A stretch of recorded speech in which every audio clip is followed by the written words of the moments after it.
வணக்க மக்களே, இன்னைக்கு நம்ம எங்கே வந்திருக்கோம் அப்படின்னா எங்கள் பாட்டி ஊரில் வெள்ளம் தயாரிக்கிற ஆலை வந்து இருக்குது. அதை போயிட்டு பார்த்துட்டு அங்கே வந்து எப்படி வந்து வெள்ளம் தயாரிக்கிறாங்க அப்படின்னு வந்து பார்க்கலாம். வாங்க எங்களோட, நீங்களும் வா. அப்படியே வா.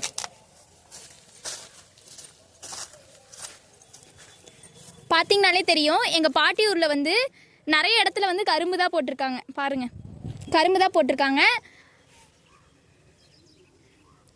கொஞ்சம் மட்டும் வந்து நெல் போட்டிருக்காங்க.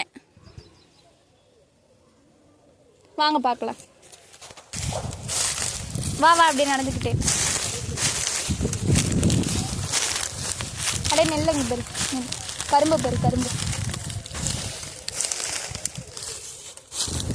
கரும்பு வந்து நம்ம பாட்டி ஊரில் வந்து இப்போ அறுவடை காலம் வந்து நெருங்கிடுச்சு கரும்புக்கு. அதனால் வந்து அதாவது கரும்புக்கு அறுவடை காலம்னு பார்த்தீங்கன்னா 10 மாதம் அது வந்து நெருங்கிடுச்சு. அதான் இப்போ வந்து என்னதுன்னா கரும்பை வந்து வெட்டிகிட்டு இருக்காங்க. இதுக்கப்புறம் தான் வந்து கட்டுவாங்க. கரும்பை வந்து இப்படி கட்டுவாங்க. சரி வா போகலாம். இப்போ வந்து நம்ம கரும்பு ஆலைக்கு கிட்டக்க வந்து வந்துட்டோம். அங்கே பார்த்தீங்கன்னா தெரியும், அதுதான் வந்து கரும்பு ஆலை. வாங்க போயிட்டு எப்படி வெல்லம் தயாரிக்கிறாங்க அப்படின்னு பார்க்கலாம்.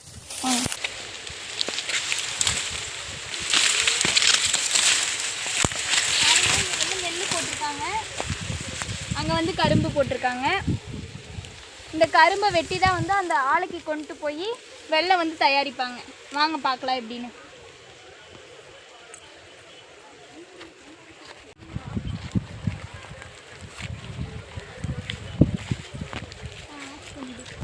ஃபைனலி நம்ம வந்து கரும்பு ஆலையும் வந்து ரீச் பண்ணிட்டோம். வாங்க அவங்கள்ட்ட போயிட்டு எப்படி வந்து கரும்புலேருந்து வெல்லம் வந்து தயாரிக்கிறாங்க அப்படின்னு பார்க்கலாம். அவங்கள்ட்ட வந்து நம்மளுக்கு என்னென்ன டவுட்லாம் இருக்கோ அதையும் வந்து கேட்கலாம். வாங்க. இன்றைக்கி வந்து இந்த ஆலையோட ஓனர் வந்து அவங்கள்ட்ட தான் வந்து நம்ம கேட்க போகிறோம், எப்படி வந்து வெல்லம்லாம் ரெடி பண்ணுறாங்க அப்படின்னு. ஐயா, உங்கள் பேரை சொல்லுங்கய்யா. வேலுசாமி, மகாலிபுரம். மகாலிபுரம். எவ்வளோ வருஷமா இந்த தொழிலில் வந்து ஈடுபட்டுக்கிட்டு இருக்கீங்கய்யா? ஒரு 10 வருஷமாக பண்ணிக்கிட்டு இருக்கிறோம். 10 வருஷமா பண்ணிக்கிட்டு இருக்கீங்க. இப்போ இங்கே கரும்புலாம் எங்கேருந்துயா வாங்குறீங்க? மகாலிபுரம், கணபதி அக்கறாரை இப்படிக்கெல்லாம் சுற்றி பக்கத்துலேயே வாங்குறோம். இப்போ ஒரு நாளைக்கு எவ்வளோ டன் கரும்புயா வாங்குவீங்க? ஒரு நாளைக்கு 4-5 டன் 6 டன் ஓட்டுவோம். ஓகே. இப்போ ஒரு டன் ரேட் வந்து எவ்வளோ இந்த சுற்றுவட்டார பகுதியில் வாங்குறீங்க? அப்போ இந்த பொங்கல் தீபாவளினா ஒரு 100 ரூபா 50 ரூபா சேர்த்து கொடுப்போம். நார்மலாக இருந்தால் 2000 2500. ஓகேயா. எங்களுக்கு வந்து இந்த கரும்புலேருந்து வெல்லம் வந்து எப்படி ரெடி பண்ணுறாங்க அப்படின்னு சொல்லுங்கய்யா கொஞ்சம்.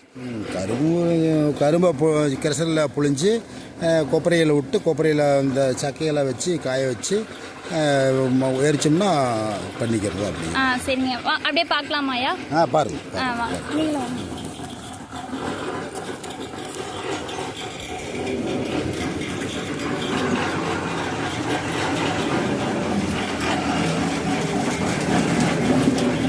அப்படியே சொல்லுங்க.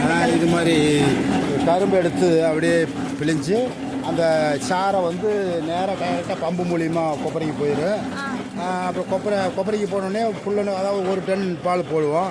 1 டன் பாலை கொப்பரையில் விட்டு இந்த சக்கையை நாங்கள் வந்து எரிக்கிறதுக்கு யூஸ் பண்ணிக்குவோம். இப்போ 1 டன் கரும்பு இருக்குல்லையா, அதில் எவ்வளோ லிட்டர் பால் வந்து வரும்?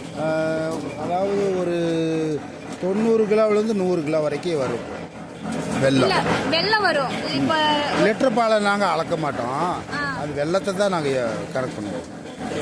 இப்போ இங்கே உள்ள சாறு வந்து இந்த தொட்டியில் விழுந்து இங்கே கீழே பைப் வச்சிருக்கீங்க.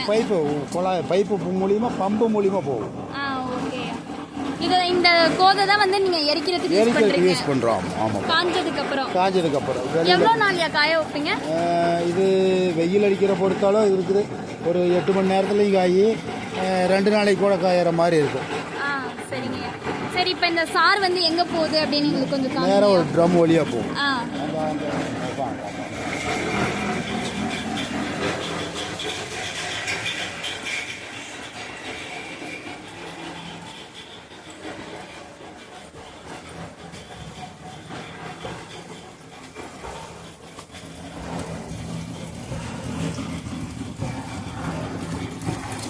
அது இந்த பம்பு மூலியமாக அங்கே வந்துடும் பாப்பா. அப்படி நேரம் பம்பில் வந்து கிரசலேருந்து பம்பு மூலியமாக அந்த பாலை இந்த டம்மு வழியாக டம்மு விட்டு அதுக்கு மேலே இந்த இது வழியாக கொப்பரையில் விட்டுருவோம். இது கொப்பரையில் விட்டு கொப்பரையில் காய்ச்சி தான் எடுத்து வைப்போம். இப்போ ஒரு கொப்பரைக்கு எவ்வளோ லிட்டர் பாலியாக நீங்கள் ஊற்றுவீங்க? பாலை வந்து நாங்கள் கணக்கு பண்ண மாட்டோம். ஒரு டன்னு கரும்பு வந்து 90 கிலோவிலேருந்து 100 கிலோ அளவுன்னு இருக்குல்ல, இவ்வளோ அளவு அது நாங்கள் இந்த ட்ரம்மில் வச்சு பண்ணிக்குவோம். 1 டன் இன்னும் 1000 கிலோன்னு வச்சுக்கோ. 1000 கிலோ கரும்பு 1000 கிலோ கரும்பு வந்து 90 கிலோ வந்து 100 கிலோ வரைக்கும் தான் இப்போ வெல்லம் தயார் பண்ண முடியுது எங்களுக்கு. இதை எவ்வளோ நேரம் வந்து கொதிக்க விடுவீங்க? ஒரு மணி நேரம், 1.5 மணி நேரம், 2 மணி நேரம் கூட வரும். 2 மணி நேரம் கண்டினியூவாக கொதிக்க விடுவோம். அந்த கோதையை யூஸ் பண்ணி நீங்கள் அந்த கோதையை யூஸ் பண்ணி நாங்கள் எரிச்சிடுவோம் நாங்கள். ஓகேயா. இதில் ஏதாவது கெமிக்கல் இது மாட்டெல்லாம் ஏதாவது சேர்க்குறீங்களா? கெமிக்கலை வந்து இந்த அழுக்கு போகிறதுக்கு வந்து சோடா, ஆர்பி சோடான்ட்டு அதை யூஸ் பண்ணுவோம். சுண்ணாம்பு யூஸ் பண்ணுவோம். இது 2 தான் நான் யூஸ் பண்ணிட்டு இருக்கிறது. இப்போ இந்த அழுக்கு எடுக்கிறீங்களா, அதை வந்து அந்த இதை என்ன பண்ணுவீங்க? இது வந்து வயலுக்கு நாங்கள் உரமாக போட்டுக்குவோம். உரமாக போட்டுக்கலாமா? அதை உரமாக போட்டுக்கலாம். ஓகே. இதை இப்போ 2 மணி நேரத்துக்கு அப்புறம் என்ன பண்ணுவீங்கயா? இது கீழே 2 மணி நேரத்துக்கு பதம் வந்தோடனே எடுத்து ஊற்றுறது தான். தொட்டியில் எடுத்து ஊற்றி சக்கரை போட்டுருவோம். Okay okay. இப்போ நீங்கள் ஒரு நாளைக்கு எவ்வளோ 500 கிலோ ரெடி பண்ணுறீங்க வெல்லம்? பண்ணிடுவோம்.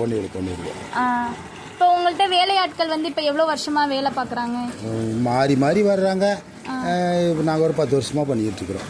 ஓகே. இந்த தொழில் வந்து ஈடுபடுறதுனால உங்களுக்கு ஏதாவது லாபம் இது மட்டும் ஏதாவது இருக்கா? என்ன அந்த கூலி தான் கிடைக்கிது. ஒன்று இப்போ விலைவாசியெல்லாம் கம்மியாக தான் விற்கிது.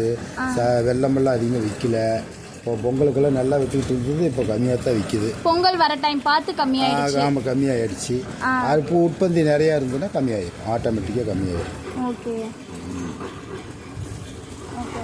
சரி, அப்படியே வெள்ளத்தை பார்க்கலாம். பாருங்க. இப்போ அந்த பால் இருக்குல்லையா, அது ஒரு 2 மணி நேரம் கொதிக்கும்னு சொன்னீங்க. அது வந்து இந்த இதில் ஊற்றுவீங்களா? இது பேர் என்ன? இது தொட்டி. இந்த தொட்டியில ஊற்றி எவ்வளோ நேரம் வந்து அப்போ ஏதாவது கெமிக்கல் இது மட்டும் ஏதாவது சேர்ப்பீங்களா? ஆர்பி சோடா போடுவோம். சோடா போட்டு இது மாதிரி ஆற்றுனோம்னா அந்த பாத்துக்கு வந்துடும் கரெக்டாக. அந்த வந்தோடனே காஞ்சோடனே அந்த மிஷினை ஓட்டி எவ்வளோ நேரம் காய விடுவீங்க? 1/2 மணி நேரம் 3/4 மணி நேரம் காய விடுவோம். காய விட்டால் ஓரளவுக்கு பக்குவத்துக்கு வந்துடும். அப்போ திருப்பி போட்டுக்கிட்டே இருந்தோம்னா அந்த மாதிரி வந்துடும். அப்புறம் இந்த மிஷினில் ஓட்டி நாங்கள் பவுடர் பண்ணிக்கிடுவோம் அப்படியே. ஓகே. இப்போ ஒரு மூட்டை நீங்கள் இப்போ எப்படி உருண்டையாக பிடிப்பீங்களா, இல்லை அச்சு மாட்டம் செய்கிறீங்களா, இல்லை தூளாவே தான் செஞ்சுட்டு இருக்கேன். இந்த வெள்ளத்தை எங்கெங்கெல்லாம் வந்து ஏற்றுமதி பண்ணுறீங்க? தஞ்சாவூர், கும்பகோணம், மாயவரத்தில் வந்து கேட்குறவங்களுக்கு எல்லாத்துக்கும் கொடுப்போம். அங்கே எதுக்கு இது யூஸ் பண்ணுறாங்கன்னு தெரியுமா? கடைக்கு போடுவீங்களா, இல்லை ஏதாவது எல்லாம் இப்போ சக்கரை பொங்கல் வைக்கிறாங்க, டீக்கு வைக்கிறாங்க, எல்லாத்துக்கும் இந்த சக்கரை யூஸ் ஆகுது. இல்லை நீங்கள் ஆர்கானிக் சர்க்கரையை வந்து ரெடி பண்ணுறீங்களா? பண்ணுவோம். ஆர்டர் இருக்கிற வரைக்கும் நாங்கள் இதை போடுவோம். ஆர்கானிக் சர்க்கரையை ரெடி பண்ணிடுவோம். ஓகே. இப்போ ஒரு மூட்டை அப்படின்னா அதில் எவ்வளோ கிலோ வந்து? 30 கிலோ. 30 கிலோ. ஒரு 30 கிலோ கொண்ட மூட்டை வந்து 1500 போகும், 1400 போகும், 600 போகும். அந்த ஒரு நேரத்துக்கு தகுந்த மாதிரி ரேட்டுக்கு. ஒரு நாளைக்கு எத்தனை மூட்டை ரெடி பண்ணி பண்ணுவீங்க? ஒரு நாளைக்கு 25 மூட்டை 30 மூட்டை இருக்குது. எப்படி காலையில் வந்து எடுத்துக்குவாங்களா, இல்லை ஈவினிங் சாயந்தரமாக எடுத்துகிட்டு போயிடுவாங்க? நீங்களாம் கொண்டு போடுறதுக்கு ஆர்டர் வந்து நாங்களே கொண்டு போட்டுருவோம். அவங்களே வந்து எடுத்துக்குவாங்க. ஓகே. இப்போ நீங்கள் சில்லறைக்கு இதை விற்கிறீங்களா? இப்போ கிராம மக்கள்லாம் வந்து கேட்பாங்க. 50 ரூபான்னு கொடுக்குறோம் நாங்கள். 1 கிலோ. இதே வெள்ளம் 1 கிலோ எவ்வளோ ரேட்டியாக விற்கிது? அதே 50 ரூபா தான். 50 ரூபா தானா? ஓகே. சில ஊர் பகுதியில் 100 ரூபா 1 கிலோ விற்கிது அப்படின்னு சொல்லி கடையில் வந்து எங்ககிட்ட எடுத்துகிட்டு போகிறது 50 ரூபான்னு எடுத்துகிட்டு போவாங்க. அப்புறம் அங்கேருந்து மூட்டை தூக்கி கொண்டு போய் வண்டியில் சார்ஜ் எல்லாம் போட்டோம்னா அவங்கள வந்து சேர்த்து தான் கொடுப்பாங்க. அதனால ரேட்டு கூட வரும். Okay, thank you. கரும்போட கோதுவை வந்து ஒரு வண்டியில் வச்சு தள்ளிட்டு போய் அங்கே காய வைக்கிறாங்க. அதை காய வச்சதுக்கப்புறம் அதையே வந்து எரிக்கிறதுக்கு வந்து யூஸ் பண்ணிக்கிறாங்க. 2 மணி நேரம் வந்து காய்ச்சி வச்சுருக்காங்க.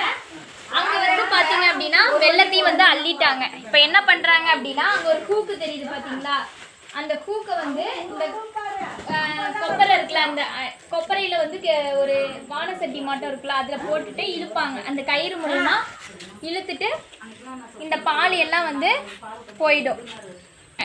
பேக் பண்ணுறதுக்கு என்ன யூஸ் பண்ணுறாங்கன்னா சாக்கு தான் வந்து யூஸ் பண்ணுறாங்க. அதுக்குள்ளார வந்து ஒரு பிளாஸ்டிக் பேப்பர் மட்டும் போடுறாங்க. உள்ளார போடுறதுக்காக அது சொம்பை வச்சு உள்ளார போட்டு வெயிட்டு கொடுத்து அந்த சாக்குக்குள்ளார உள்ளார போட்டு மடித்து விட்டுறாங்க.